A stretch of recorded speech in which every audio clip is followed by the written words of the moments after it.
दोस्तों, आप सभी का कंपटीशन जीके ट्रिक में स्वागत है। आज के इस वीडियो में हम कवर करेंगे विज्ञान के अति महत्वपूर्ण प्रश्न जो कि परीक्षा में बार-बार पूछे जाते हैं। तो आप इस वीडियो में बने रहिए शुरू से अंत तक। इस वीडियो में हम लोग एग्जाम पॉइंट ऑफ व्यू से महत्वपूर्ण कुछ प्रश्नों को देखेंगे जो कि किसी न किसी एग्जाम में हर एग्जाम में बार-बार एक ही क्वेश्चन को रिपीट किए जाते हैं। तो आप इस वीडियो में बने रहिए। ये वीडियो अगर आपको लास्ट तक देखिए अच्छा लगेगा तो इस चैनल को सब्सक्राइब कीजिए। चलिए हम अपने टॉपिक की तरफ बढ़ते हैं। तो इस वीडियो में हम जो सबसे पहला पढ़ेंगे वो हम लोग पढ़ेंगे निकट दृष्टि दोष के बारे में, जिसे इंग्लिश में मायोपिया कहा जाता है। तो निकट दृष्टि दोष जो है इसको मायोपिया कहते हैं। निकट दृष्टि दोष में होता क्या है कि दूर की जो वस्तु होती है वो दिखाई नहीं देती। कोई भी वस्तु जो दूर होती है दिखाई नहीं देती। जैसे आप इस पिक्चर में देख सकते हैं कि अगर आप खड़े हैं किसी सड़क पे तो दूर जो वस्तु है वो आपको धुंधली दिखाई देगी, या तो दिखाई नहीं देगी या तो धुंधली दिखाई देगी। तो इसके लिए डॉक्टर आपको एक चश्मा प्रोवाइड कराता है जो कि अवतल लेंस लगा होता है। इस चश्मे में आप ये वीडियो में देख सकते हैं, ये चश्मा जो है ये अवतल लेंस का है। और निकट दृष्टि दोष में क्या होता है कि प्रतिबिंब जो है रेटिना के आगे बनता है। कभी कभी एग्जाम में पूछ ले जाता है कि निकट दृष्टि दोष में जो प्रतिबिंब है रेटिना के आगे बनता है या पीछे, तो रेटिना के आगे बनता है। आ से आगे, आ से अवतल लेंस, आप ऐसे याद रख सकते हैं। चलिए आगे देखते हैं। अगला जो है वो दूर दृष्टि दोष है जिसको हाइपरमेट्रोपिया कहते हैं। हाइपरमेट्रोपिया में क्या होता है कि निकट की वस्तुएं दिखाई नहीं देती। जैसे आप इस वीडियो में इस पिक्चर में देख सकते हैं कि अगर इंसान सड़क पे जा रहा है तो जो निकट की वस्तुएं हैं, जो बैनर वगैरह है, वो नहीं दिखाई देगी, दूर की वस्तु दिखाई देगी। तो इसे कहते हैं हाइपरमेट्रोपिया। इस बीमारी से निजात पाने के लिए डॉक्टर इस बीमारी को दूर करने के लिए उत्तल लेंस का प्रयोग किया जाता है, उत्तल लेंस के चश्मे का प्रयोग। आगे चलते हैं। आगे हमारा है जरा दृष्टि दोष। इसमें क्या होता है कि न वस्तु दूर की दिखाई देती है न नजदीक की, दोनों नहीं दिखाई देता। आप जैसे कि बूढ़े लोगों को देखे होंगे, ये बीमारी बूढ़े लोगों में होता है। बूढ़े लोगों में क्या होता है कि न पास की वस्तु दिखाई देती है ना दूर की। तो इस समस्या के समाधान के लिए बाइफोकल लेंस का प्रयोग किया जाता है। आगे चलते हैं। अगला है अबिंदुकता। अबिंदुकता में क्या होता है कि जो कोई भी अगर घर में बाहर प्रकाश होता है वो प्रकाश हमें ऊर्ध्वाधर दिखाई देता है। जैसे आप इस पिक्चर में देखिए कि ये नॉर्मल विजन, अगर इंसान आंख अच्छी है तो इसको ऐसे दिखाई देगा। अगर इंसान को अबिंदुकता हुआ है तो उसको कोई भी लाइट जो है ऐसे ऊर्ध्वाधर खड़ी खड़ी लाइट दिखाई देगी। तो इसको अबिंदुकता कहते हैं। इसके लिए बेलनाकार लेंस का प्रयोग किया जाता है। पिक्चर के माध्यम से भी इसको आप याद कर सकते हैं। निकट दृष्टि दोष जो होता है दूर की वस्तुएं, यह यंग लोगों में होता है। बाइफोकल लेंस यंग लोगों में होता है। निकट दृष्टि दोष यंग लोगों में होता है और जरा दृष्टि दोष बूढ़े लोगों में होता है। इसको भी आपको याद रखना। ये यंग लोगों की आंख की बीमारी के नाम से भी जाना जाता है, मायोपिया, दूर का न दिखना। तो चलिए हम आगे चलते हैं। अगला हमारा जो टॉपिक है वो न्यूटन का नियम है। न्यूटन के तीनों नियम के बारे में हम देखेंगे। न्यूटन के 3 नियम है और न्यूटन के तीनों नियम के बारे में हम एक एक करके देखते हैं। इस वीडियो में हम किसी साइंस के टॉपिक को डिटेल में नहीं पढ़ेंगे। हम एग्जाम में जो क्वेश्चन फ्रिक्वेंटली पूछे जाते हैं, बार बार पूछे जाते हैं प्रैक्टिकल बेसिस पे, उसको हम पढ़ेंगे। अगर आप इस वीडियो को इस तरीके से देखते हैं कि ये कोई सीरीज है साइंस की, तो नहीं, तो आप मत देखिए। इसमें हम केवल एग्जाम पॉइंट ऑफ व्यू से जो क्वेश्चन बार बार पूछे जाते हैं उन्हीं को हम देख रहे हैं। और जैसे डायरेक्ट क्वेश्चन पूछे जाते हैं हम डायरेक्ट बेसिस पे हम इसको याद करेंगे प्रैक्टिकल लाइफ में। जैसे न्यूटन का पहला नियम है जड़त्व का नियम। इसमें क्या होता है कि कोई भी वस्तु अगर स्थिर है तो न्यूटन का पहला नियम है जड़त्व का नियम।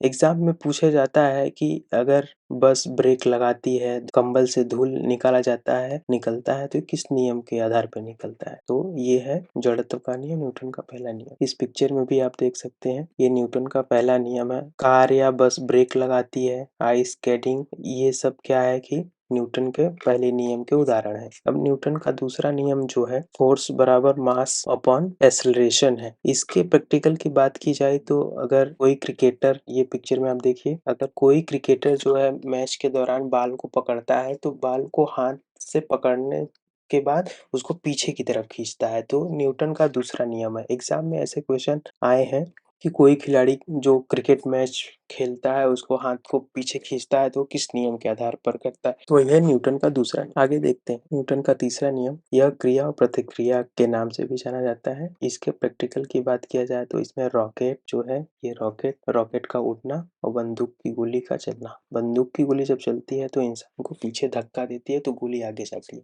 ये न्यूटन का तीसरा नियम। ऐसे ही रॉकेट है। ठीक है, हम आगे देखते हैं। आगे एग्जाम में पूछा जाता है कि आदर्श समीकरण क्या है? तो आदर्श समीकरण पीवी बराबर एनआरटी होती है। इसको आदर्श समीकरण कहा जाता है, तो इसको याद रखना है। पीवी बराबर एनआरटी का मतलब है आदर्श समीकरण। अब गतिज ऊर्जा का समीकरण जो है 1/2 इंटू mv², ये गतिज ऊर्जा का समीकरण है। अब पृथ्वी का जो गुरुत्वीय त्वरण होता है, पृथ्वी का जो ग्रेविटी होता है, उसका मान होता है 9.8 मीटर पर सेकेंड स्क्वायर, और पृथ्वी का पलायन वेग जो होता है 11.2 किलोमीटर पर सेकेंड। ये दोनों भी याद रखना है। ये सारे एग्जाम कहीं ना कहीं, ये सारे क्वेश्चन कहीं ना कहीं एग्जाम में पूछे गए हैं। ऐसे ही क्वेश्चन हमने बस यहाँ पर पुट किया है, जिससे कि आपको देखते ही क्वेश्चन याद आ जाए और उसको आप टिक कर सके। आगे चलते हैं। आगे है नाभिकीय संलयन, जिसको न्यूक्लियर फ्यूजन कहते हैं। न्यूक्लियर फ्यूजन में क्या होता है कि हाइड्रोजन जो है हीलियम में कन्वर्ट होता है और इससे एनर्जी प्रोड्यूस होती है, और इस एनर्जी का उपयोग सूर्य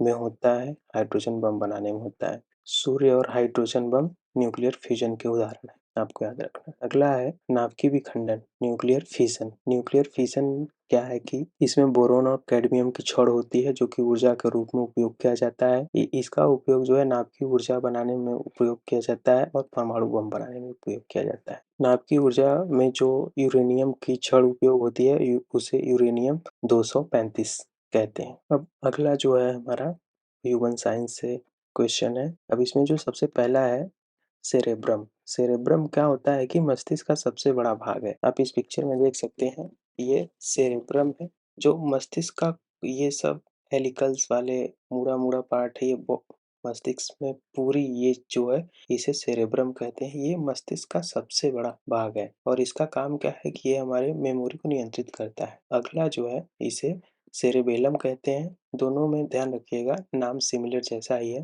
पहला है सेरेब्रम, जो कि मस्तिष्क का सबसे बड़ा भाग है, मेमोरी को नियंत्रित करता है। दूसरा है सेरेबेलम, ये मस्तिष्क का दूसरा सबसे बड़ा भाग है। ये देखिए, ये सेरेबेलम है, ये मस्तिष्क सेरेब्रम के जस्ट नीचे सेरेबेलम है, ये बड़ा सा पार्ट, इसे सेरेबेलम कहते हैं। यह इसका काम क्या है कि सीखने के काम में आता है। अगर हम कोई भी चीज़ पढ़ते हैं, सीखते हैं, कोई भी चीज़ देखते हैं तो हमें याद हो जाती है, तो उसको हम सीख जाते हैं बनाना। तो ये काम ये काम कौन करता है? सेरेबेलम करता है। अब आगे देखते हैं। अगला है पिट्यूटरी ग्रंथि। इसको मास्टर ग्रंथि भी कहा जाता है। पिट्यूटरी ग्रंथि को मास्टर ग्रंथि भी कहा जाता है। यह शरीर में कई अलग प्रतिक्रियाओं का नियंत्रण करता है। पिट्यूटरी ग्रंथि का काम क्या है? शरीर में अलग अलग प्रतिक्रियाओं का नियंत्रण करना। और पिट्यूटरी ग्रंथि आप देख सकते हैं, ये रहा, ये जो रेड कलर का है छोटा सा ग्रंथि, इसे पिट्यूटरी ग्रंथि कहते हैं। यह मस्तिष्क के निचले वाले भाग में होता है, हमारे गर्दन के जस्ट ऊपर। अब अगला देखते हैं हाइपोथैलेमस। हाइपोथैलेमस को master of the master gland कहते हैं। इसका काम होता है ताप नियंत्रण करना, पसीना, प्यार, नफरत को नियंत्रित करना। हमें गुस्सा और प्यार किसी पे आता है, हम शेर को देखकर डर जाते हैं, तो वहां से भागना है, नहीं भागना है, ये सारा काम कौन करता है? हाइपोथैलेमस। हाइपोथैलेमस आप यहाँ देख सकते हैं, ये है हाइपोथैलेमस। पिट्यूटरी ग्रंथि के जस्ट ऊपर हाइपोथैलेमस होता है। अब आगे चलते हैं। सबसे बड़ी अंतःस्रावी ग्रंथि कौन सी होती है? तो थायराइड ग्रंथि को सबसे बड़ी अंतःस्रावी ग्रंथि कहते हैं। ये हमारे गले में होता है। और दूसरा जो है सबसे बड़ी ग्रंथि, तो लीवर है। ये दोनों भी सिमिलर है। सबसे बड़ी अंतःस्रावी ग्रंथि तो ये थायराइड है और सबसे बड़ी ग्रंथि लीवर है। अगला देखते हैं, टाइलिन एंजाइम कहाँ से निकलता है? तो टाइलिन एंजाइम लार में पाया जाता है। अगला देखते हैं, ट्रिप्सिन एंजाइम, ये अग्नाशय रस से निकलता है, इसको डिओडेनम कहते हैं। ट्रिप्सिन एंजाइम को डिओडेनम कहते हैं, ये अग्नाशय रस से निकलता है। अब हम ये दो बातें इसको ध्यान से समझेंगे कि ये है क्या चीज़ है। तो जैसे हमें कहीं कहीं पूछा जाता है कि लैक्टेज, कहीं कहीं लिखा रहेगा लैक्टेज, कहीं कहीं लैक्टोज, माल्टोज, सुक्रोज। तो एग्जाम में पूछेगा कि लैक्टोज क्या है, ये कार्बोहाइड्रेट है कि एंजाइम है। तो हमें इनसे सारे चीज़ों को ऐसे याद रखना है कि जिसमें लैक्टोज आए लास्ट में टोज, तो ओज आ रहा है ना, लैक्टोज।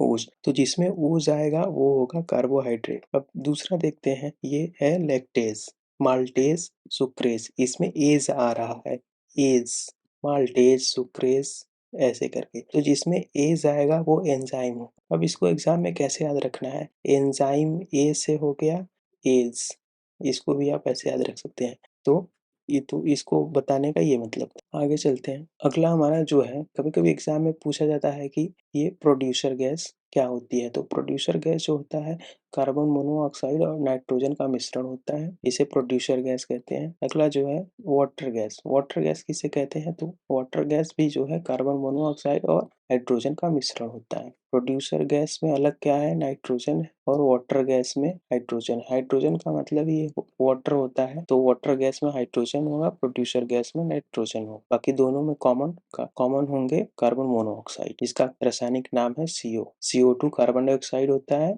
और CO कार्बन मोनोऑक्साइड होता है। आगे देखते हैं DNA। अब एग्जाम में ऐसे क्वेश्चन बनते हैं कि DNA और RNA में पूछा जाएगा कि कौन सा नहीं होता है, DNA में कौन सा नहीं होगा। तो एग्जाम में आप देख सकते हैं यहाँ पर कि DNA और RNA में दो सारी चीजें सिमिलर है।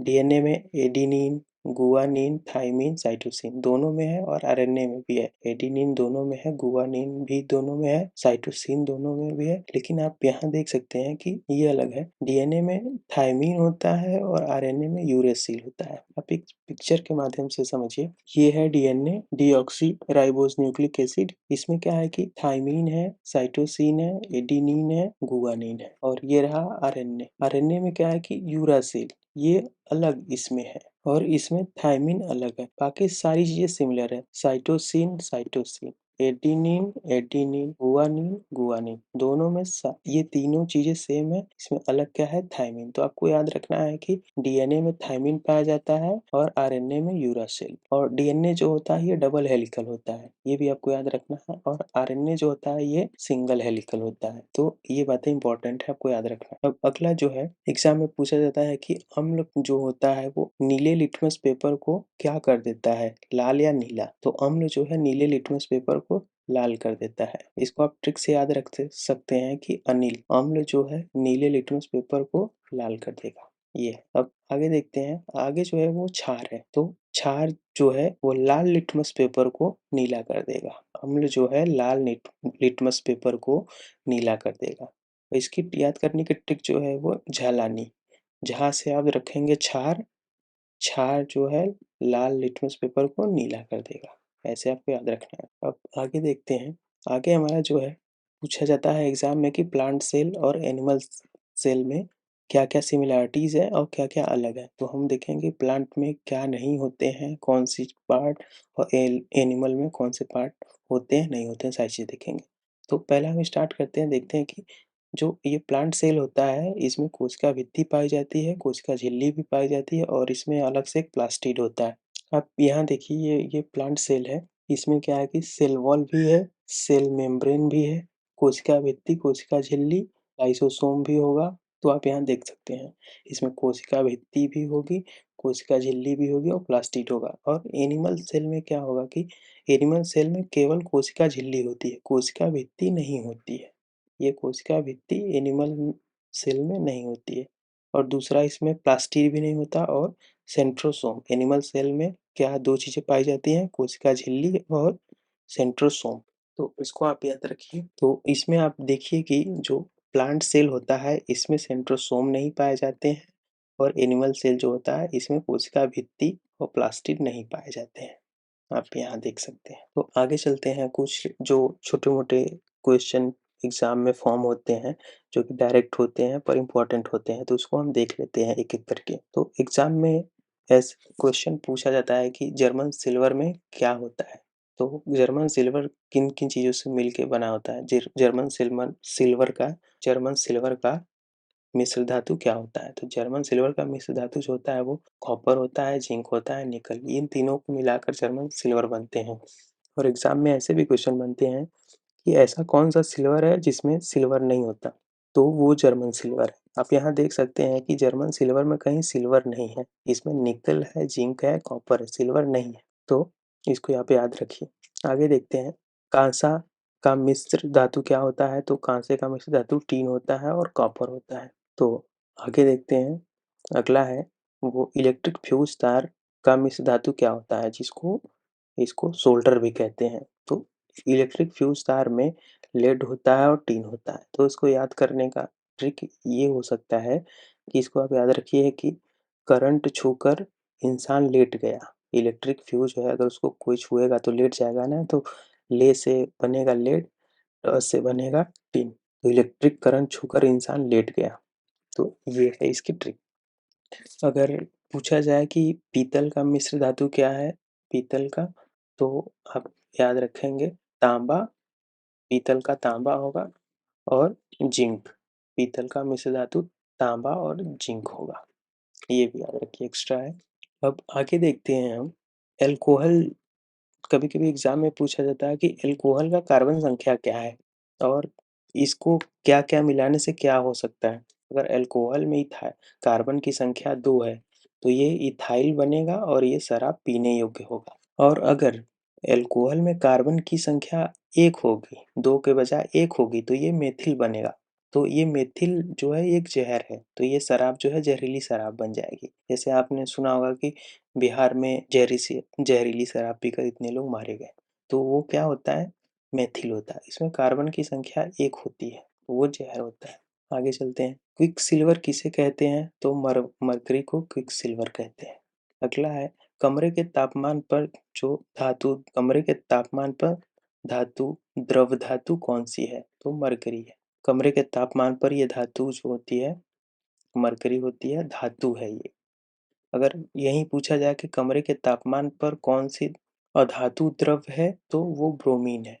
मरकरी धातु है और ब्रोमीन जो है अधातु है। यूरिया का जो रासायनिक सूत्र होता है NH2CO NH2। यूरिया की खोज वोलर ने 1828 में की थी। अगला है मस्टर्ड गैस। एग्जाम में पूछा जाता है कि प्रथम प्रथम विश्व युद्ध में जो गैस उपयोग की गई थी लोगों की जान लेने के लिए, कंट्री ने किया था उपयोग, तो उसका नाम है मस्टर्ड गैस। अब अगला क्वेश्चन है ग्लूकोज का, जो है एग्जाम में पूछा जाता है कि ग्लूकोज का अनुपात क्या होता है। तो ग्लूकोज का फॉर्मूला होता है, पहले देखते हैं ग्लूकोज का फार्मूला। तो ग्लूकोज का फार्मूला होता है C6H12C6। तो इसका अनुपात जो है यहीं से बना है 1:2:1। अगर इसको हम केमिकल फार्मूले को 6 से काटेंगे तो 6 एकम 6, 6 दूना 12, 6 एकम 6, तो ये इसका अनुपात है।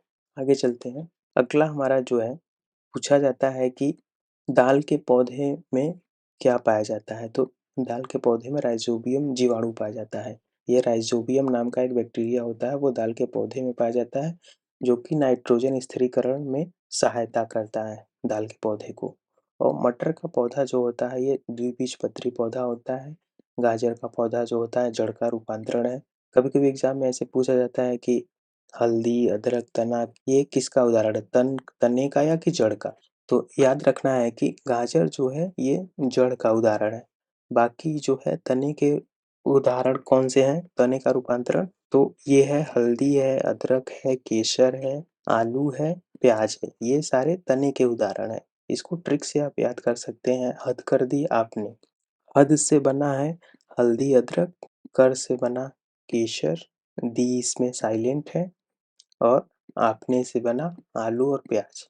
आ से आलू, पने से प्याज। हद कर दी आपने, ये ट्रिक है। अगला देखते हैं पादप हार्मोन। पादप हार्मोन पादप की वृद्धि के लिए कौन सा हार्मोन सहायक है? तो एब्सिसिक हार्मोन। पादप पौधे की वृद्धि के लिए सहायक हार्मोन कौन सा है? Abscisic hormone. आगे देखते हैं, अगर किसी इंसान को बार बार वो मूत्र आता है, जैसे वो कहीं बैठा है, कुछ टीवी वगैरह देख रहा है, उसको बार बार पेशाब आता है, तो उसको वाइसोप्रेसिन हार्मोन की कमी है। अगर उसको वाइसोप्रेसिन हार्मोन की कमी हो गई किसी इंसान को, तो उसको बार बार मूत्र त्याग की बीमारी हो जाएगी। अगला देखते हैं, कभी कभी हम देखते हैं कि चींटियां चलती हैं एक साथ, तो उसके पीछे की जो चींटी होती है उसके पीछे पीछे ही चलती है, तो ऐसा क्यों होता है? तो ये जो होता है, उन वो जो कीट होते हैं, चींटियां होती हैं, वो अपने पीछे वाले रास्ते पे एक फेरोमोन्स नाम का केमिकल छोड़ते हुए चलती हैं। तो फेरोमीन्स जो है वो चलते समय कीटों द्वारा छोड़ा गया एक गैस है जो कि कीटों को एक साथ चलने में सहायता प्रदान करती है। अगला है हमारा अम्लराज, इसको एक्वारेजिया कहते हैं। इसका फॉर्मूला है HCl HNO3। इसका अनुपात होता है 3:1 का अनुपात, इसको भी आपको ध्यान रखना है। अब आगे हमारा जो है कुछ ऐसे अम्ल हैं जो कि एग्जाम में बार बार पूछे जाते हैं, तो इसको हम देखते हैं। जैसे फ्रुक्टोज पूछा जाता है, ये क्या है? तो ये फ्रूट शुगर है। ग्लूकोज क्या है? तो ब्लड शुगर है। सुक्रोज क्या है? तो ये केन शुगर है, गन्ना शुगर। ग्लूकोज क्या है? ये भी केन शुगर है। लैक्टोज क्या है? तो ये मिल्क शुगर है। और लैक्टिक अम्ल दूध में जो खट्टापन होता है वो किस अम्ल के कारण होता है? तो लैक्टिक अम्ल के कारण। सेब में कौन सा अम्ल पाया जाता है? मैलिक अम्ल। लाल चींटी में कौन सा अम्ल पाया जाता है? तो फॉर्मिक अम्ल। खट्टे फलों में कौन सा अम्ल पाया जाता है? साइट्रिक अम्ल। और अमाशय में, हमारे पेट में जो अमाशय होता है उसमें कौन सा अम्ल होता है? हाइड्रोक्लोरिक अम्ल। यही अम्ल है जो कि पेट में सारी चीजों को गला दे, तो इसको हाइड्रोक्लोरिक अम्ल कहते हैं। अब हम कुछ जो एलिमेंट्स है उसके मात्रक को देख लेते हैं, एग्जाम में पूछा जाता है ऐसे क्वेश्चन। जैसे तरंगदैर्घ्य का मात्रक क्या है? तो एंगस्ट्रॉन्ग है। आवेश का मात्रक क्या होता है? कूलाम होता है। करंट का मात्रक एम्पियर होता है। प्रतिरोध का मात्रक ओम होता है। पावर का मात्रक वाट होता है। वोल्टेज का मात्रक वोल्ट होता है। आवृत्ति का मात्रक हर्ट्ज होता है। तो ये सब भी आपको याद रखना है। तो दोस्तों, अगर आपको ये वीडियो अच्छा लगा हो, अगर आप तो हमारे चैनल को सब्सक्राइब कीजिए और दोस्तों के साथ शेयर कीजिए और वीडियो को लाइक कीजिए। धन्यवाद दोस्तों, बहुत बहुत धन्यवाद।